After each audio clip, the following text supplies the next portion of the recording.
Dear students, आज की class में हम लोग पढ़ने वाले हैं इन्वायरमेंटल साइंस क्लास 5th से 15th चैप्टर, जिसका नाम है conservation of natural resources. Last class में हम लोग ने फर्स्ट पार्ट में काफ़ी कुछ सीख लिया था कि किस तरीके से हम लोग जंगलों को संरक्षित रख सकते हैं, किस तरीके से जानवरों को संरक्षित रख सकते हैं, कैसे हम मिट्टी को संरक्षित रख सकते हैं। तो आज की क्लास में हम लोग पढ़ेंगे कंजर्वेशन ऑफ वाटर जो कि बहुत ही प्रेशियस है। सबको पता है जल ही जीवन है। एक बार कोई इंसान बिना खाए तो जिंदा रह सकता है, लेकिन बिना पानी पिए जिंदा नहीं रह सकता। तो जल ही जीवन है, बूंद बूंद पानी की कीमती है। तो किस तरीके से हम पानी को संरक्षित रख सकते हैं, बचा सकते हैं खराब होने से। Water is the most useful and one of the most abundant material available to man. हम कहें तो धरती पर सबसे उपयोगी और सबसे कीमती चीज़ क्या है? वो पानी है। Water is an essential part of all living organism. सभी जो लिविंग ऑर्गेनिज्म हैं, सजीव चीज़ें हैं, उनके लिए पानी बहुत ही ज़रूरी है जिंदा रहने के लिए, सभी काम करने के लिए। So it has to be preserve. इसीलिए इसको संरक्षित रखना, इसको खराब होने से बचाना बहुत ही ज़रूरी है। अब यहाँ पर देखिए, पानी हमारे किस किस काम आता है सबको पता है। पीने के लिए, खाना बनाने के लिए, नहाने के लिए, बर्तन धोने के लिए, घर की सफाई करने के लिए, पौधों में डालने के लिए, सभी काम हमारे पानी से होते हैं। दिन की शुरुआत ही हमारी वो पानी से होती है। आग बुझाने के लिए पानी का इस्तेमाल करते हैं। तो बहुत सारे ऐसे काम हैं जिनके लिए पानी की ज़रूरत होती है। बिना पानी के वो काम हमारे पूरे नहीं होते। इनफैक्ट हम कहें तो जीवन ही संभव नहीं। Some of the ways to preserve water are, तो किस तरीके से हम पानी को व्यर्थ होने से बचा सकते हैं, संरक्षित रख सकते हैं। Water should not be wasted. पानी को, अब क्योंकि पानी बहुत ही कीमती है, पानी की कीमत उन लोगों से पूछिए जिनको पानी नहीं मिलता है, जिनकी ज़रूरतें जितनी होती हैं उतना उस हिसाब से पानी उनको नहीं मिल पाता है। राइट, तो we must learn to use water economically. तो इसीलिए पानी को हमें बहुत ही समझदारी से और अच्छे से इस्तेमाल करना आना चाहिए ताकि वो खराब ना हो। Tap should be close after use. नल को हमें जितना यूज़ हो उतना इस्तेमाल करके बंद कर देना चाहिए। कई बार क्या होता है कि हमने अपने काम के लिए नल खोल दिया और उसके बाद हम किसी और काम में लग जाते हैं और वो नल जो है वो ऐसे चलता रहता है, जिससे कि पानी व्यर्थ ही बहता रहता है। तो ऐसा नहीं करना चाहिए। जल की एक एक बूंद बहुत ही कीमती है।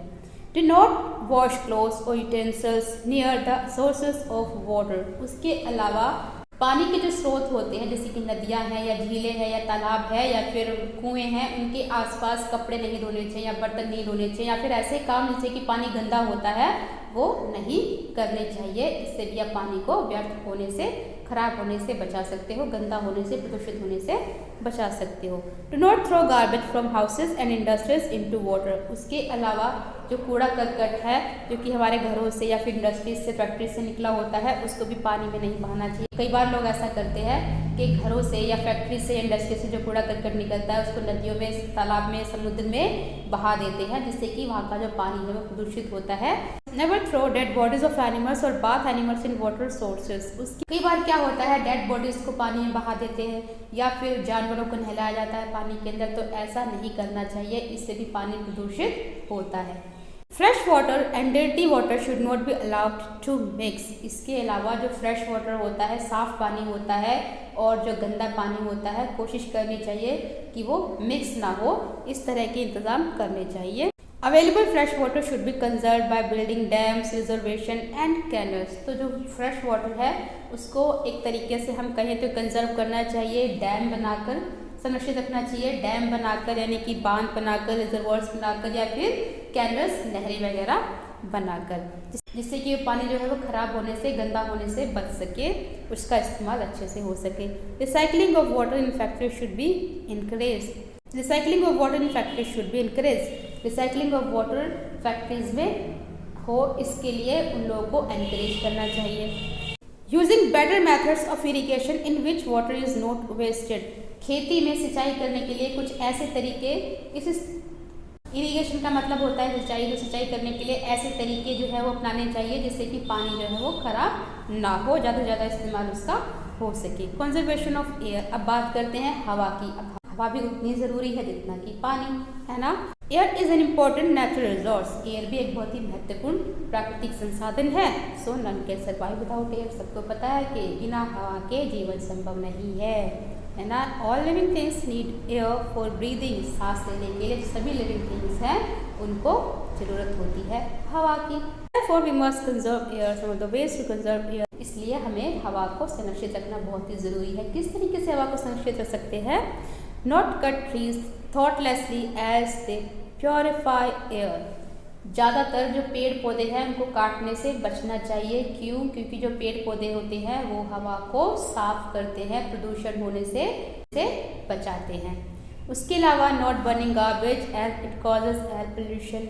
कई बार क्या करते हैं, कूड़े का निपटारा करने के लिए इसको जलाते हैं। जलाने से क्या होता है? धुआं होता है, जहरीली गैसें फैलती हैं जिससे कि एयर पोल्यूशन होता है। तो ऐसा भी नहीं करना चाहिए। इसके अलावा factories to be build away from residential areas. Residential areas से दूर बनानी चाहिए फैक्ट्रीज, जिससे कि जो हवा है वो प्रदूषित ना हो। क्योंकि जो फैक्ट्रीज होती है जहरीली गैसें निकलती है, धुआं निकलता है जो कि हवा को दूषित करता है और हवा हमारे सांस लेने लायक नहीं रह जाती, बहुत तरह की बीमारियाँ हमें हो जाती है। तो इसीलिए रेजिडेंशियल एरियाज जो होते हैं, बस्तियाँ जहाँ पर होती है वहाँ से दूर फैक्ट्रीज या उद्योग धंधे लगाए जानी चाहिए।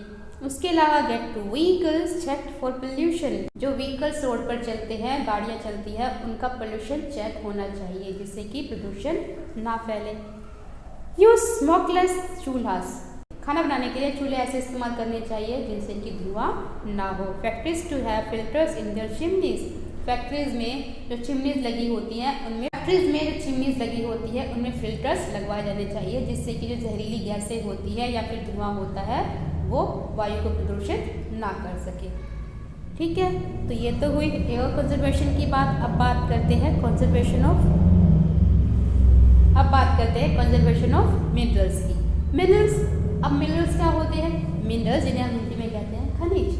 Minerals are chemical substances that occur naturally underground. Minerals वो केमिकल सब्सटेंसेस होते हैं जो कि नेचुरली अंडरग्राउंड ज़मीन के नीचे बनते हैं। These are taken from the earth by mining and hence called minerals.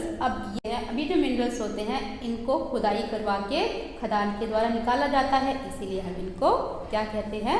Minerals कहते हैं।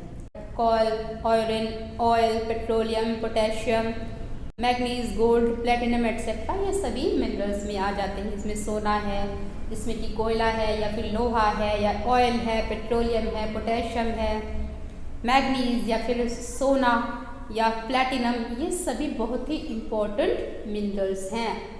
They are unlimited supply in nature. तो बहुत ही कम मात्रा में ये बनते हैं, अवेलेबल है प्रकृति में। So minerals like coal and oil are found in thousand of year inside the earth surface. तो मिनरल्स जिनमें की बात करें हम कोयले की या फिर ऑयल की, तो इनको बनने में सैकड़ों साल लग जाते हैं, है ना, तब जाके ये बनते हैं धरती के नीचे। Therefore we must conserve our mineral wealth। तो इसीलिए ये जो खनिज है इनका इस्तेमाल बहुत ही सावधानी के साथ, बहुत ही समझदारी के साथ हमें करना चाहिए। वेस्ट इनको नहीं करना चाहिए। Use the minerals wealth carefully and wisely. बहुत ही बुद्धिमानी के साथ और समझदारी के साथ इस्तेमाल करना चाहिए। To save oil do not use vehicles if going to a short distance. उसके अलावा अगर आपको डीजल, पेट्रोल एटसेट्रा बचाना है तो आपको क्या करना चाहिए? अगर आपको शॉर्ट डिस्टेंस पे कहीं जाना है तो व्हीकल्स का इस्तेमाल ना करके बाई फुट आपको जाना चाहिए। साथ ही साथ to save do not burn coal unnecessarily. कोयले को ऐसे ही जब बहुत ही ज़्यादा ज़रूरत हो तभी कोयले को इस्तेमाल करना चाहिए, जलाना चाहिए। अननेसेसरीली बिना किसी ज़रूरत के कोयले को नहीं जलाना चाहिए, क्योंकि बहुत जितनी ज़रूरत हो उतना ही इस्तेमाल करना चाहिए। Use alternate sources of energy such as solar energy, wind energy, energy of falling water to make electricity energy and sunlight will never get exhausted. उसके अलावा जो अल्टरनेट सोर्सेज होते हैं उनका इस्तेमाल करना चाहिए, ना कि मिनरल्स का। फॉर एग्जाम्पल हम कहें तो सोलर एनर्जी का इस्तेमाल करना चाहिए, ना कि केरोसिन का, है ना। Sources of energy such as solar energy, wind energy, energy of falling water to make electricity energy and sunlight will never get existed। उसके अलावा जो अल्टरनेट सोर्सेज होते हैं उनका इस्तेमाल करना चाहिए, ना कि मिनरल्स का। फॉर एग्जाम्पल हम कहें तो सोलर एनर्जी का इस्तेमाल करना चाहिए, ना कि केरोसिन का। सोलर एनर्जी का इस्तेमाल करना चाहिए, विंड एनर्जी, पवन ऊर्जा का इस्तेमाल करना चाहिए, साथ ही साथ इलेक्ट्रिक एनर्जी का इस्तेमाल करना चाहिए। क्योंकि ये ऐसे संसाधन हैं जो कि ख़त्म नहीं होते, दोबारा से बनते रहते हैं। Sunlight will never get exhausted, जो सूरज की रोशनी है वो कभी भी ख़त्म नहीं होती, मिलती रहती है। तो इसका इस्तेमाल हमें ज़्यादा करना चाहिए, ना कि कोयले का या डीजल या पेट्रोल का या पेट्रोलियम का, क्योंकि ये बहुत ही जल्दी ख़त्म हो जाते हैं, क्योंकि ये बहुत ही प्रेशियस है, इनको बनने में सैकड़ों हज़ारों साल लगते हैं। और अगर हम ऐसे ही इनको यूज़ करते रहे तो एक दिन ऐसा आएगा कि ये ख़त्म हो जाएंगे।